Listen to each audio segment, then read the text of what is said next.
우리나라 계절 중에 이 11월 달 가을이 참 예쁜데 요즘에는 이렇게 건조해서 그런가요? 이렇게 지난 주간에 가장 이렇게 역대 11월 중에 가장 높은 온도였다 이러더라고요. 그래서 이렇게 단풍들이 별로 안 예쁘다 이런 말씀도 있는 것 같은데요. 그래도 여러분 우리에게 주신 가을이라고 하는 그 아름다운 선물을 우리가 누릴 수 있으면 얼마나 감사한지 우리가 그렇게 고백합니다. 지난 주간에 아이들과 통화하면서 이렇게 새삼 깨달은 게 있습니다. 제가 종종 우리 한국의 사회가 이런 게 문제예요 라고 비판하니까 제 아내도 그렇고 목사님 한국을 너무 싫어하는 거 아니에요? 뭐 이러더라고요. 그래서 한국을 싫어하는 게 아닙니다. 우리의 죄악된 본성을 따라 살아가는 시스템과 이런 것들을 말하는 것이죠. 그런데 자연을 보면서 이런 생각을 해보았습니다.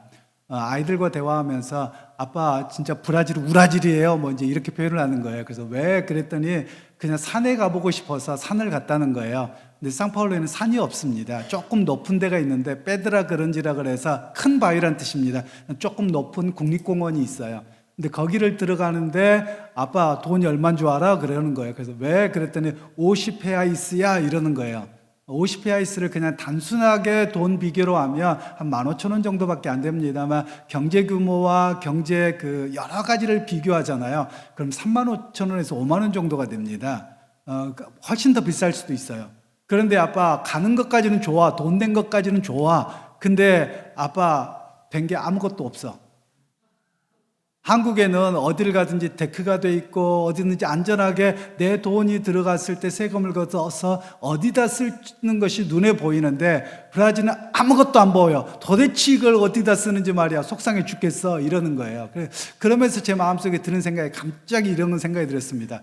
아니 우린 이렇게 정부나 국가나 또는 많은 사람들이 수고해서 그것들이 우리에게 돌아오도록 이렇게 애쓰는데도 왜 우리는 감사가 없을까 이런 생각을 해보았습니다. 여러분에게 정말 감사하는 입술이 되기를 소원합니다. 그러면서 우리가 이렇게 고백하시면 어떨까요? 좋은 나라에 살아서 감사합시다. 우리 이렇게 한번 고백하실까요?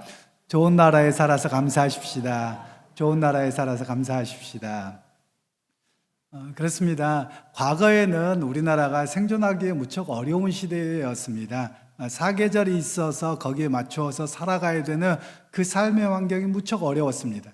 그런데 그것 때문에 우리가 배운 게 있습니다. 그게 뭐냐면 부지런함이라는 겁니다.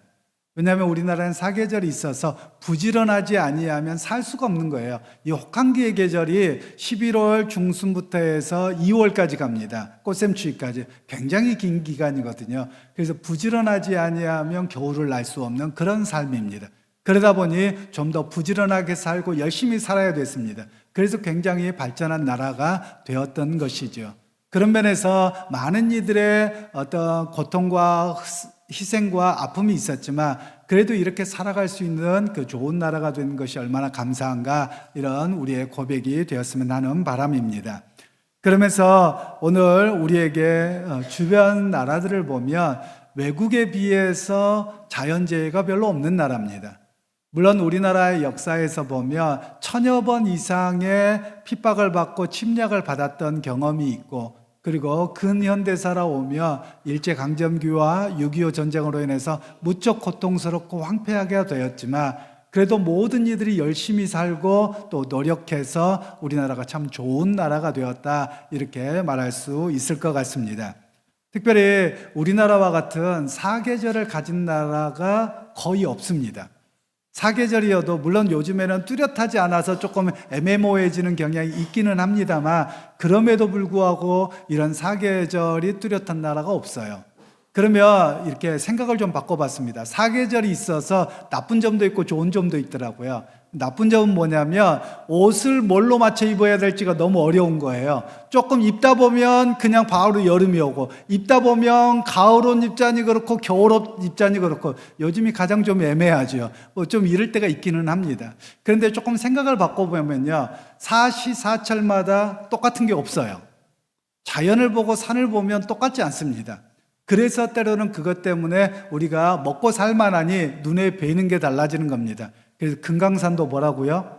식후경입니다. 그러니까 과거에 비해서 먹고 살만하기 때문에 자연을 보면서 그 아름다움을 누릴 수 있는 그런 우리의 모습이 되었다라는 것이죠.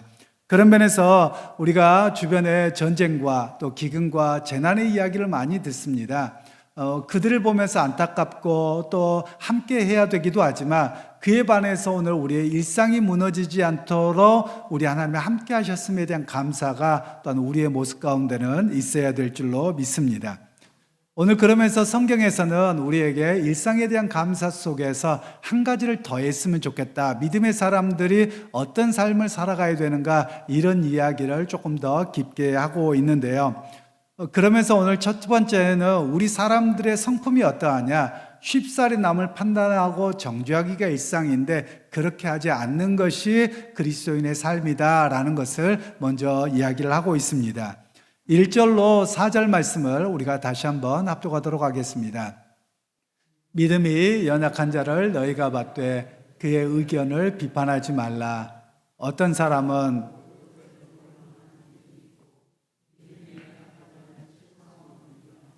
먹는 자는 먹지 않는 자를 업신여기지 말고 먹지 않는 자는 먹는 자를 비판하지 말라. 이는 하나님이 그를 받으셨습니다. 남의 아인을 비판하는 너는 누구냐? 그가 서 있는 것이나 넘어지는 것이 자기 주인에게 있음에 그가 세움을 받으리니 이는 그를 세우시는 권능이 주께 있음이라. 아멘. 로마 제국 시대에 유대인들과 또 그리스도인들은 삶에 있어서 무척 부침을 겪었습니다. 왜 그런가 하면 우리가 우리나라 땅에 사는 것은 그나마 쉬워요. 서로 다 아는 사람들입니다. 그런데 다른 나라에 포로로 끌려가서 살아가고 있고 또는 신앙 때문에 핍박을 당하고 삶의 터전을 잃어버리고 살아가고 있다면 그 삶의 무게는 무척이나 어려운 것이었다라고 말할 수 있습니다. 오늘 본문에서 이야기의 첫 번째 내용은 어떤 것이냐면 비판하지 말라라는 말은 일반적인 비판의 이야기도 됩니다만 사실은 먹는 문제입니다. 먹거리 문제로 인해서 비판하지 말라, 이런 이야기를 하고 있습니다. 우리나라 같은 경우는 우리의 주식이 뭡니까? 주식이 쌀과 채소입니다. 야채들입니다. 김치죠.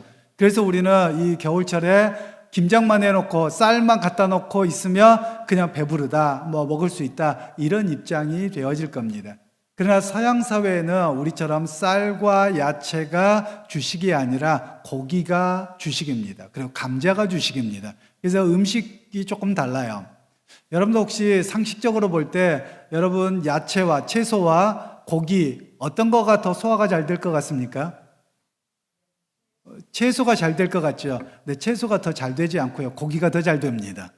그리고 실제로 우리 동양 사람들, 한국 사람들이 장이 조금 더 길다고 합니다. 그 이유 실제로 육식동물과 초식동물을 비교해봐도 그렇습니다. 초식동물들이 훨씬 더 장의 길이가 깁니다.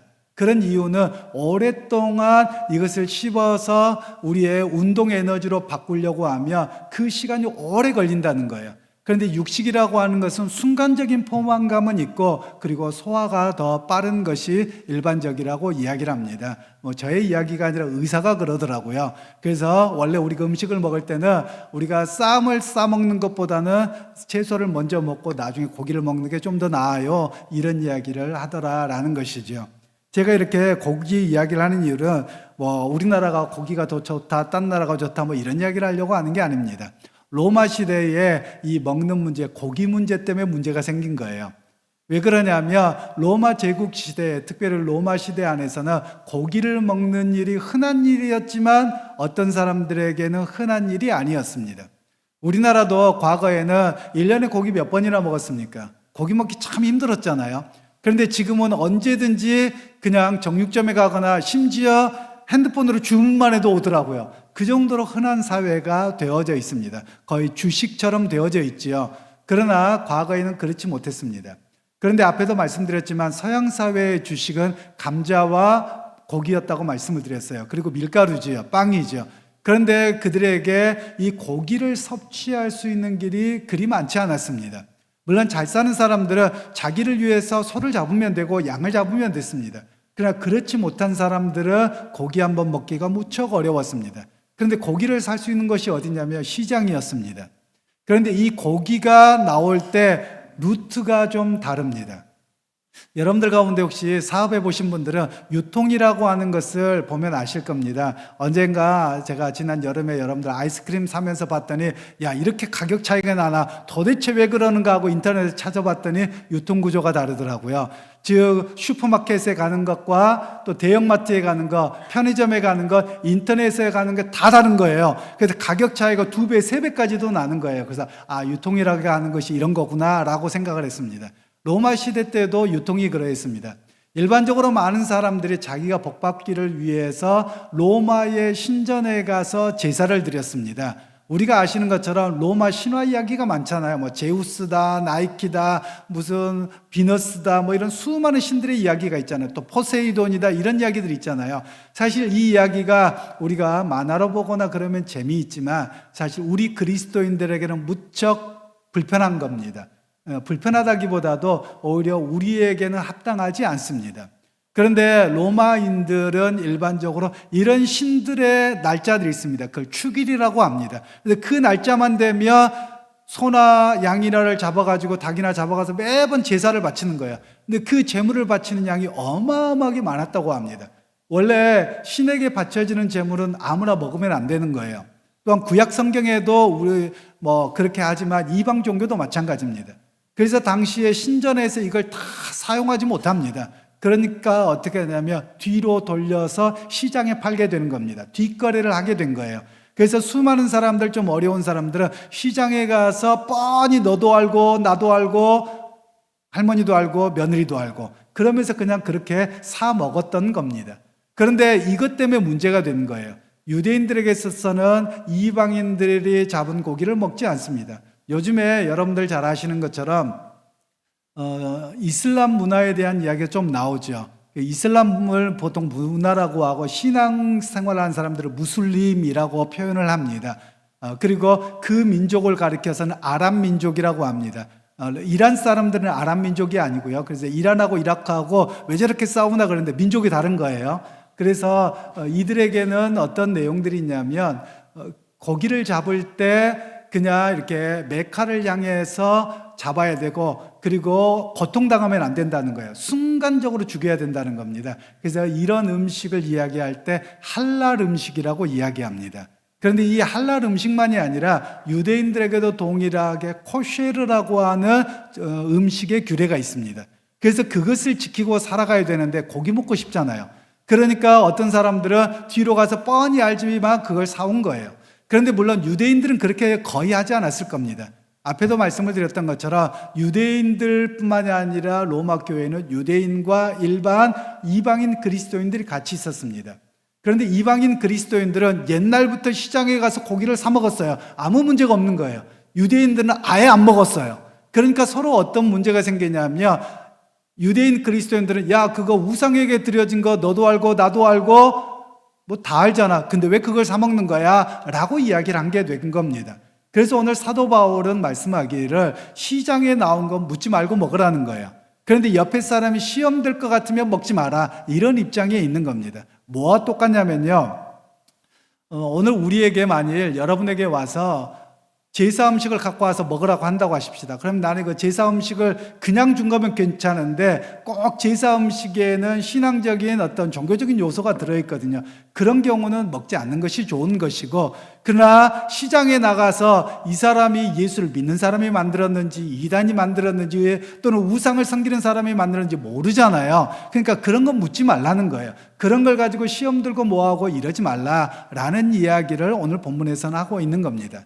사실 우리 한국에서는 이 종교에 대한 이야기를 할 때 좀 약한 부분들이 있습니다. 굉장한 특심이 있는데요. 약한 점은 뭐냐면 이방 종교들의 대부분을 보면 세 가지의 규례가 있습니다. 첫 번째는 음식 규례가 있습니다. 그리고 두 번째는 기도의 규례가 있고요. 그리고 세 번째는 복장 규례가 있습니다. 우리나라 같은 경우는 어떤 종교를 가지고 있다고 해서 이 음식은 안 되고 저 음식은 되고 이런 거 별로 없어요. 그냥 우리나라에 습관적으로 아이 엄마가 임신했을 때 이건 안 된다 이런 정도이지 종교적인 요소는 거의 없단 말이에요. 또 기도의 시간도 별로 그런 의미를 갖고 있지 않습니다. 그냥 기도하면 되는 것이죠. 예를 들면 우리가 물론 새벽 기도의 시간이 있기는 합니다만 모두에게 공통적으로 똑같은 시간에 주어지는 그런 종교적인 규례는 없습니다. 또한 복장도 마찬가지죠. 여러분들 그리스도인이라고 해서 여러분 옷을 똑같이 입고 다니십니까? 우린 정해진 규칙이 없어요. 그냥 자기가 보기에 좋고 좀 단정한 옷이면 된다. 이런 정도로 우리는 좀 열려있는 사회입니다. 그래서 좀 편안함이 있죠.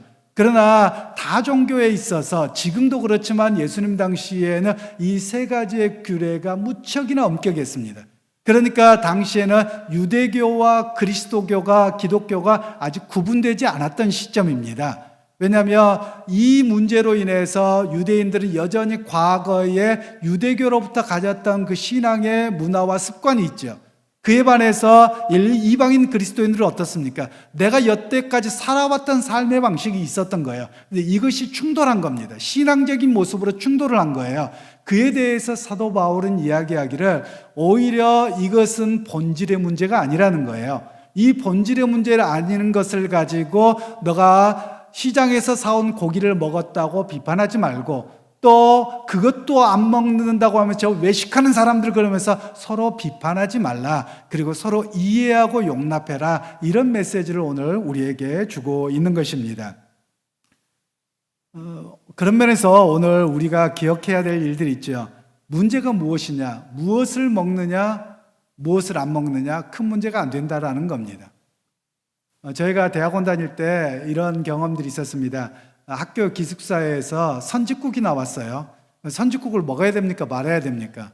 반반이 나누어지더라고요. 구약에 보면 피는 먹지 말라 그랬는데 피는 생명을 하는데 먹는다는 거예요. 그러니까 안 먹어야 된다라고 주장하는 일부가 있고요. 우리는 배고파 죽겠는데 열심히 맛있게 먹어야지. 이런 입장이 있어서 첨예하게 싸웠습니다. 학교 당국에서는 어떤 결정을 내리셨을 것 같습니까? 다음부터는 선짓국 하지 마세요. 이렇게 결론이 나더라고요. 먹어도 되고 안 먹어도 되지만 서로 비난할 필요도 없고 비판할 필요도 없습니다. 자기 신앙에 있어서 아무렇지도 않으면 먹어도 되고 또 자기 신앙에 불편하면 그냥 먹지 않는 것으로 그쳐야 되는데 우리는 내가 가진 개념으로 너는 율법을 어겼다. 구약 성경 봐라. 서로 성경 갖고 싸우는 거예요. 뭐냐면 구약의 성경에 피자 먹지 말라 이거 갖고 싸우고요. 그리고 베드로에게 모든 것을 잡아먹으라 그랬다. 그러고 서로 성경 갖고 싸우는 거예요. 싸울 일이 아니죠. 서로 용납할 일이죠. 바로 사도 바울은 그런 면에서 바로 우리에게 용납함에 대한 이야기를 오늘 본문에서 이야기를 하고 있는 것입니다. 사실 이런 문제들은 먹는 문제만이 아니라 우리의 문화적인 문제 또는 우리의 여러 가지 상황에서 이런 문제들이 많이 나타납니다. 교회 안에서도 먹는 문제, 식당에서 어려움이 있죠. 또는 교회에서 섬기면서 언어 생활로 인한 문제가 많이 있습니다. 그런 면에서 우리가 이해와 배려가 있는 교회가 되어야만 오늘 성경에서는 우리에게 말씀을 하고 있습니다. 그런 의미에서 여러분 우리가 신앙이 좀 성숙해야만 합니다. 여러분 성숙한 사람과 그렇지 않은 사람들의 모습을 보면 성숙한 사람들은 다 그럴 수 있지 라고 이해를 합니다. 그러나 성숙하지 못하면 어린아이들을 보면 계속 불편하면 불만하고 싸우고 다투는 것이 어린아이의 모습입니다. 그래서 사도 바울은 너희가 좀 성숙해서 이해와 배려 속에서 용납함을 배우는 것이 바로 그리스도의 사랑의 모습이요 진정한 기독교의 신앙인 것을 우리에게 말씀을 합니다. 그리고 이제 두 번째로 성경은 과거의 배경을 중심으로 해서 서로 비난하는 것에서 벗어나야 된다 이렇게 말씀하고 있는데요. 5절과 6절 말씀을 함께 읽도록 하겠습니다. 어떤 사람은 이날을 전날보다 낮게 여기고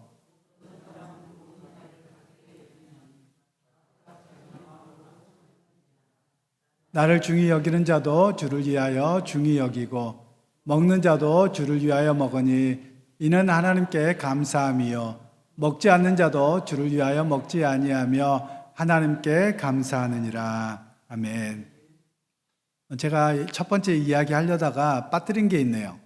제가 목회를 하는데 어떤 아이가 저번에 우리 교회에 한번 왔던 청년인데요. 그 청년이 어렸을 적에 라면 한 봉지를 들고 오는 거예요. 신라면을 들고 오는 거예요. 목사님 이거 먹어도 돼요? 이렇게 물어보는 거예요. 그래서 신라면 여태까지 잘 먹다가 갑자기 왜 물어봐? 아니요 목사님 요거 좀 보세요 그러는 거예요. 그래서 봤더니 거기에 뭐가 됐냐면 할랄 인증 마크가 찍혀 있는 거예요. 우리가 여기서 사 먹는 거는 그게 안 찍혀 있죠. 그러나 해외로 수출하는 것은 할랄 인증 마크가 찍혀 있어요. 그래서 목사님 이거 먹어야 돼요 말아야 돼요? 이슬람 들어가는 거잖아요. 이러는 거예요. 그래서 고민스럽더라고요. 여태까지는 안 그러다가 갑자기 이거 어떻게 해야 되지? 묻지 말고 먹으라 그랬습니다. 여러분 그게 문제가 되지 않거든요. 그런데 우리는 뭐냐면 자꾸만 그런 시각으로 누군가를 이렇게 하려고 해서 어렵습니다. 그랬더니 어떤 분은 목사님 안 됩니다. 왜 안 돼요? 그랬더니 하는 이야기가 앞에 말씀드렸던 것처럼 할랄 인증 제품을 하려면 거기에 소고기 스프가 들어갈 거 아니에요. 그러면 소를 잡을 때 그 이슬람의 사제가 이맘이라고 하는 사제가 그 메카라고 하는 그곳을 향해서 소의 머리를 돌리고 단숨에 죽여야 되는 겁니다. 그렇게 오는 거니까 우상에게 드려진 거잖아요. 나 그것까지는 모르겠어요. 그냥 시장에 나온 거 드시면 됩니다. 제가 이러고 말았던 적이 있습니다. 그런데도 여전히 마음이 불편해 하시는 그런 분들이 계시더라고요. 그래서 어떤 분들 중에서는 그럼 난 신라면 안 먹을 거예요. 나는 진라면 먹을 거야. 이제부터 그러는 거예요. 그래서 알아서 드세요. 제가 어떡하겠습니까? 근데 사람들은 우리 이런 걸로 인해서 굉장히 불편한 그런 요소들이 있더라라는 것이죠. 그러면서 오늘 두 번째 이야기는 어떤 이야기입니다. 날에 대한 이야기입니다. 절기와 관련되는 것이고요. 안식일이나 또는 유월절과 절기 이런 문제로 인해서 또 한 번의 갈등이 났던 상황입니다. 앞에 말씀드렸지만 로마 교회에는 유대인 공동체와 이방인 공동체가 있습니다. 그러면 이방인들에게 있어서의 쉬는 날은 썬데이입니다. 일요일이었습니다. 원래 이 썬데이라는 말은 어떤 의미냐면 태양신을 섬기는 날이었어요. 근데 그 태양신의 화신으로 이 땅에 와 있는 사람이 누구냐? 황제라는 거예요. 이집트에서는 바로라는 뜻이 그런 의미고요. 그러니까 이 날은 황제를 섬기는 날이고 그리고 그 위에 있는 태양신을 섬기는 날이다라는 의미가 원래 썬데이입니다. 그런데 유대인들은 안식일을 지켰죠. 금요일 해지기 전부터 토요일 해지기 전까지를 요 기간에 지켰습니다. 그러니까 아직 이때는 기독교라는 명확한 입장이 서지 않을 때였어요. 그러니까 언제 예배 드려야 되냐 이거 갖고 갈등이 일어난 겁니다. 그런데 우리가 보통 이야기하기를 주일이라고 이야기를 합니다. 사실 요즘에 제가 한국에 돌아왔을 때 많은 사람들이 주일이라는 표현보다도 일요일이라는 말을 더 많이 쓰더라고요. 우리 크리스천들에게요. 사실 우리 크리스천들에게 일요일이라는 말보다는 주일이라는 말이 더 맞는 말입니다. 이 주일이라는 말은 주님이 부활하신 날, 주님이 새로 시작한 날 이런 의미로 우리가 주일이라고 부릅니다. 물론 영어식으로는 썬데이지만 여러분들 그 프랑스나 스페인이나 이런 데 가면 도밍고라고 합니다. 여러분 플라시도 도밍고 유명한 그 테너 이렇게 성악가 아시잖아요. 도밍고라는 말은 주님의 날이라는 뜻입니다. 그래서 일요일을 다른 나라에서는 도밍고 주님의 날 이렇게 부릅니다. 그런데 이 영어권에서만 썬데이라고 해서 상당히 좀 불편한 그런 모습이기는 합니다. 물론 영어권에 가서 바뀔 때 어떻게 바뀌냐면 진정한 태양이 누구냐? 바로 예수 그리스도라는 고백으로 바뀌어져서 그 썬데이라는 의미로 나중에 사용되어지기는 합니다. 그런데 오늘 우리에게 유대인들과 이방인 그리스도인들 가운데 어떤 문제가 있었냐면 선입견과 편견으로 인한 차이입니다. 사실 선입견과 편견이 비슷한 말 같은데 조금 다르더라고요. 그래서 선입견이라는 말이 어떤 의미냐면 어떤 사람이나 사물의 주장에 대해서 직접 경험하지 않은 상태에서 먼저 판단하고 개념을 정리해버린 것을 선입견이라고 이야기합니다. 그래서 영어로는 preconception이라고 하는데요. pre라는 말은 항상 먼저라는 뜻입니다. 그러니까 아직 개념이 정리가 안 됐는데 먼저 해버렸다는 거예요. 경험하지 않고 먼저 이럴 거야 라고 예상하고 결론을 내려버린 것을 선입견이라고 이야기합니다.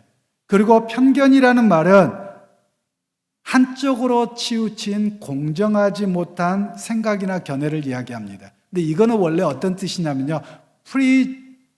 prejudice라고 하는 영어를 쓰는데요. pre는 항상 먼저라고 했잖아요. judice라는 말은 just라는 말에서 옵니다. 이 말은 재판장에서 판사가 판단할 때 쓰는 겁니다.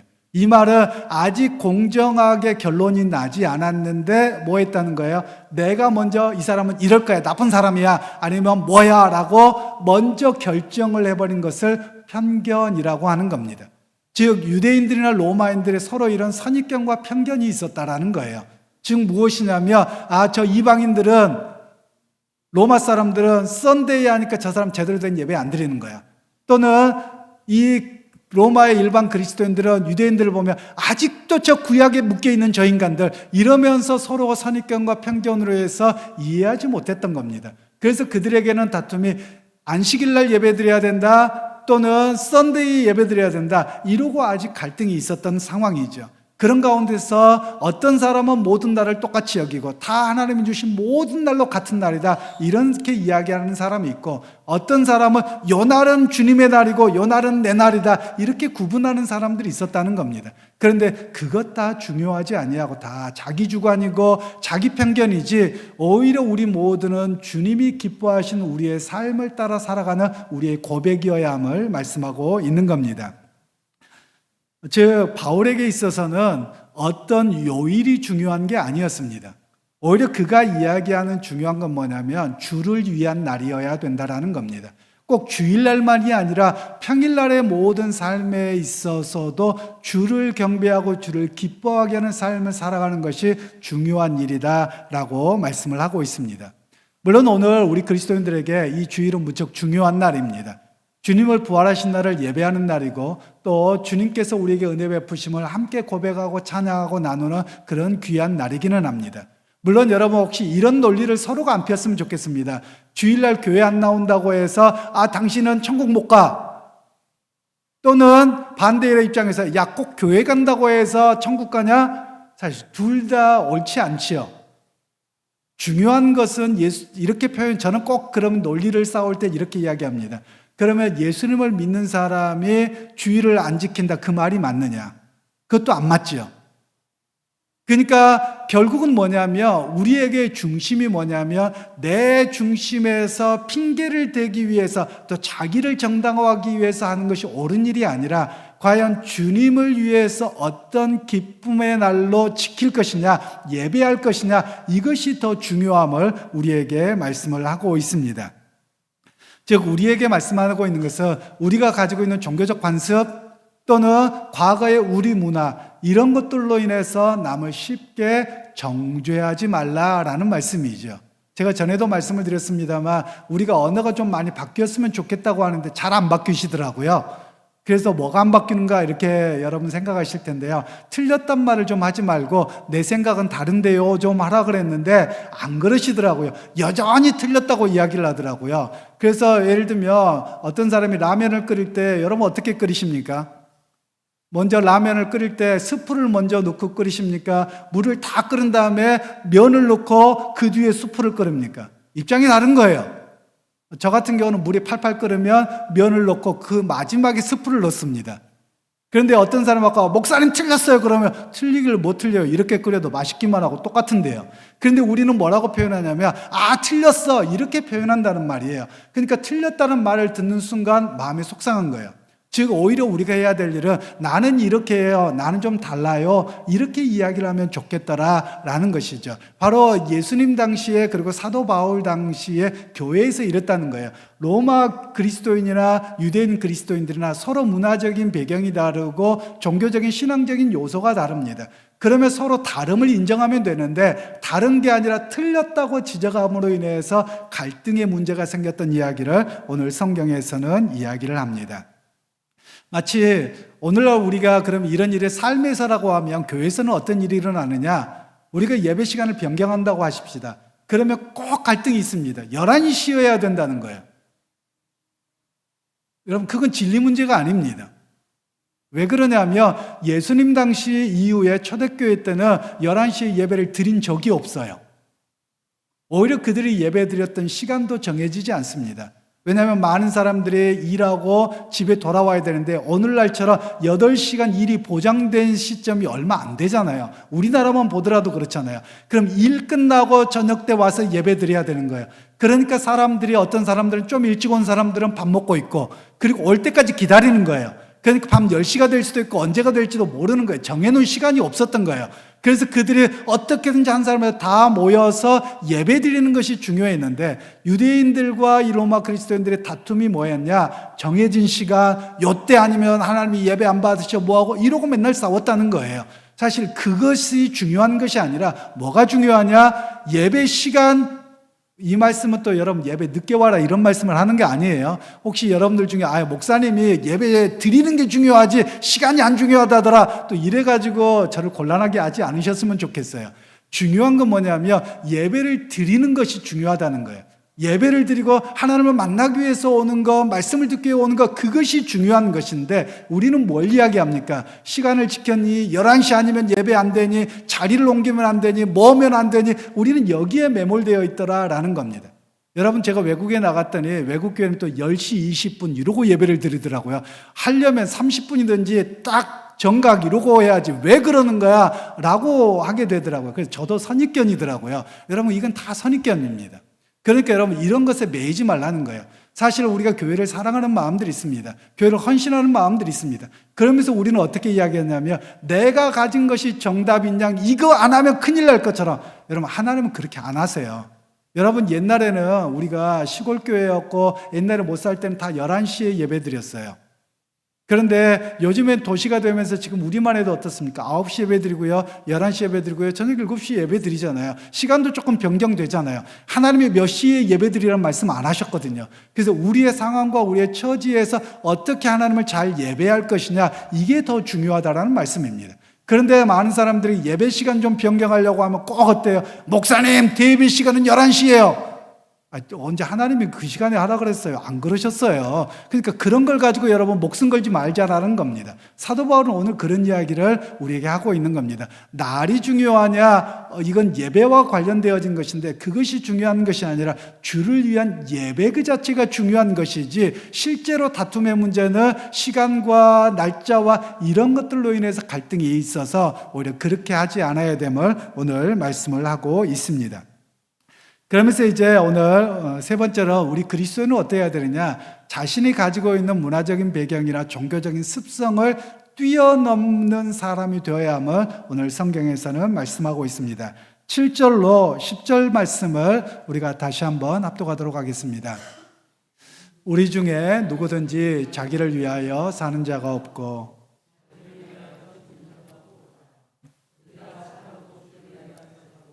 죽어도 주를 위하여 죽나니 그러므로 사나 죽으나 우리가 주의 것이로다.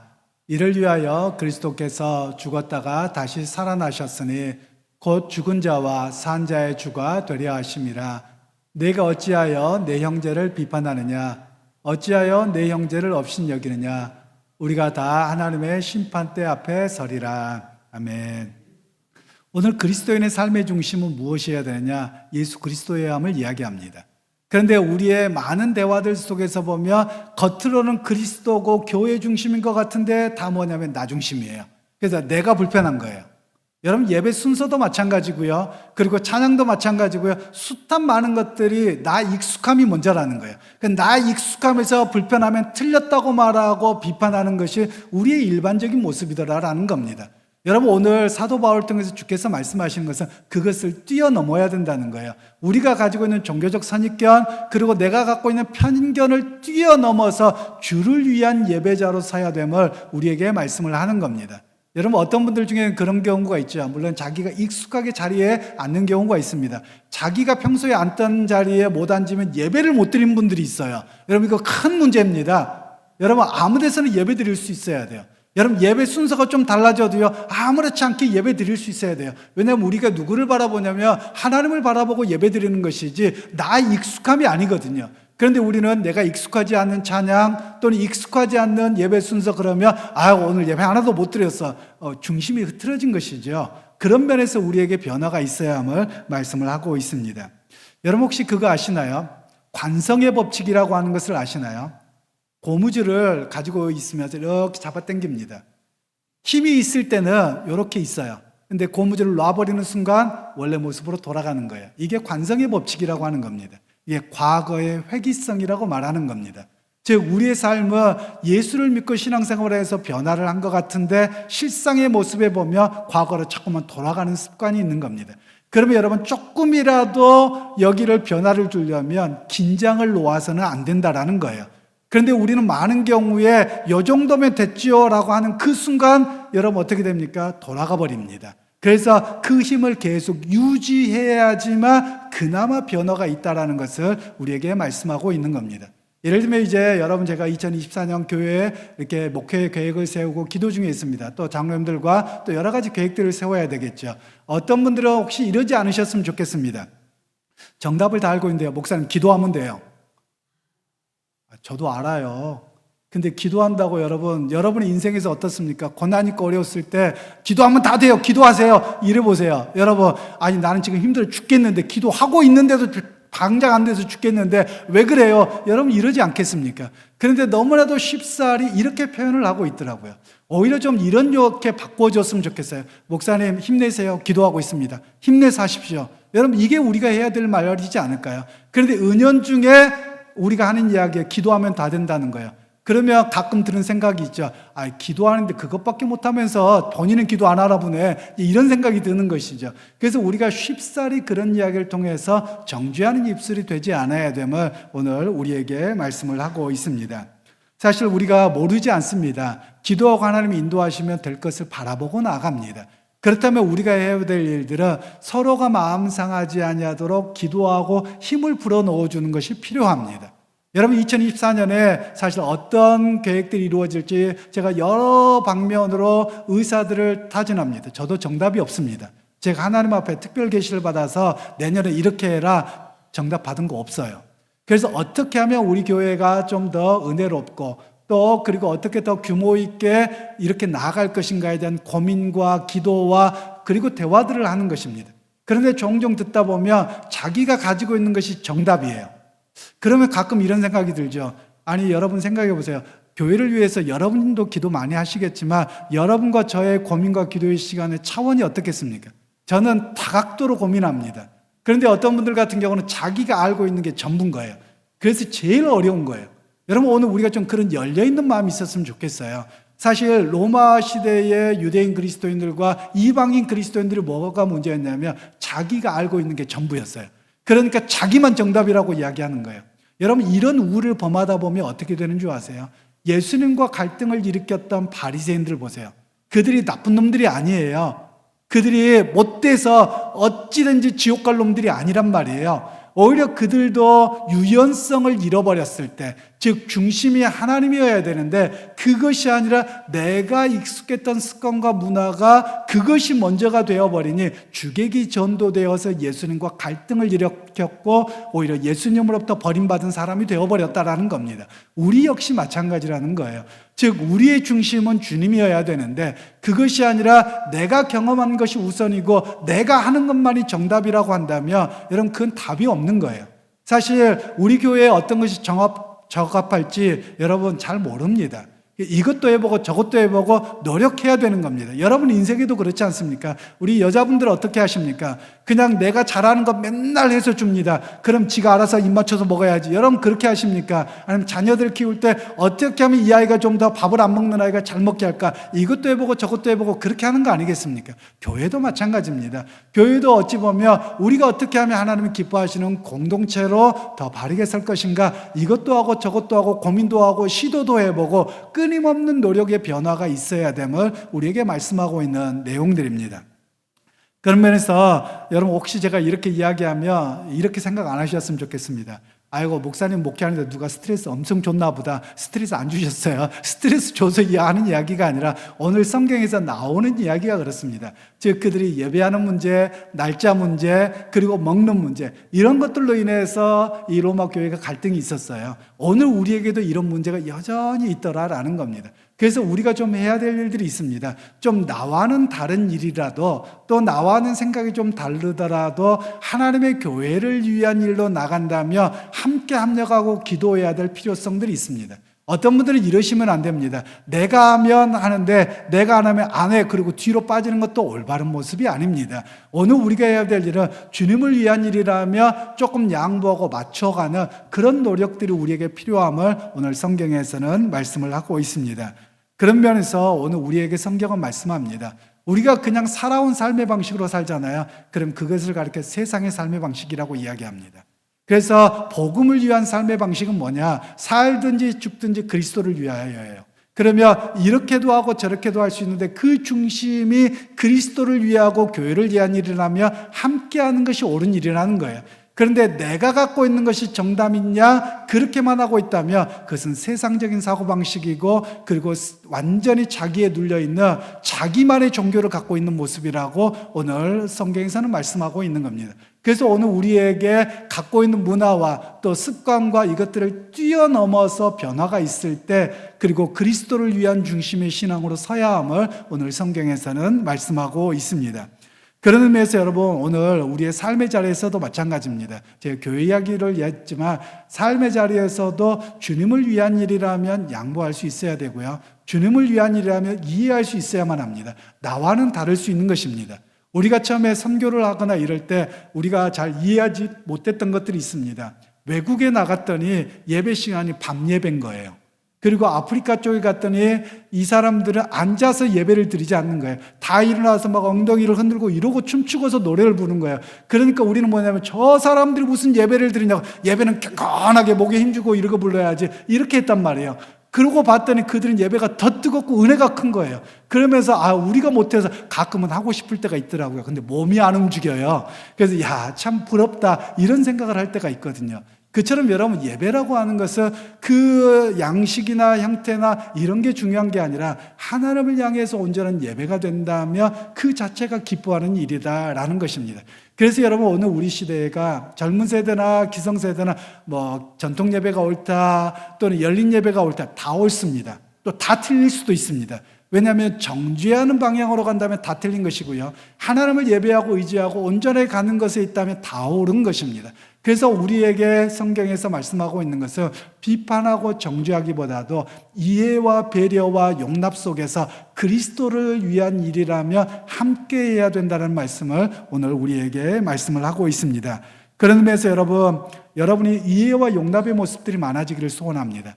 그리고 그리스도를 위한 것으로 중심을 바꿀 수 있기를 소원합니다. 내가 중심이 아니라 그리스도 중심으로 바뀌어야 된다는 거예요. 그래서 여러분, 우리가 아까 제가 관성의 법칙을 말씀드렸습니다만, 관성의 법칙에서 긴장하고 있지 않잖아요. 그럼 자신도 모르게 자기중심적이 됩니다. 자기가 정답이 돼버리고요, 자기가 결정을 하려고 합니다. 그러나 우리가 해야 될 일들은 하나님의 말씀으로 나를 되돌아보는 긴장을 놓으시면 안 되는 겁니다. 그래서 이게 주를 위한 일이고, 우리가 죽든지 살든지 모든 일을 그리스도의 영광을 위해서라고 고백하며 그것이 고백되어진다면 가보는 겁니다. 함께 해보는 겁니다. 그럴 때 하나님의 역사를 경험할 수 있음을 우리에게 말씀합니다. 그래서 나를 주장하기보다도 주님의 뜻이라며, 주께서 원하시는 일이라며, 주를 위한 일이라면 가보십시다. 그런 고백이 우리의 고백이 되기를 원합니다. 그래서 여러분들의 삶 속에서도 주를 위한 삶을 살아갈 때 여러분의 넉넉함이 있기를 소원하고 이해와 용납함으로 살아가는 그런 은혜의 사람들이 다 되시기를 주님의 이름으로 축원합니다.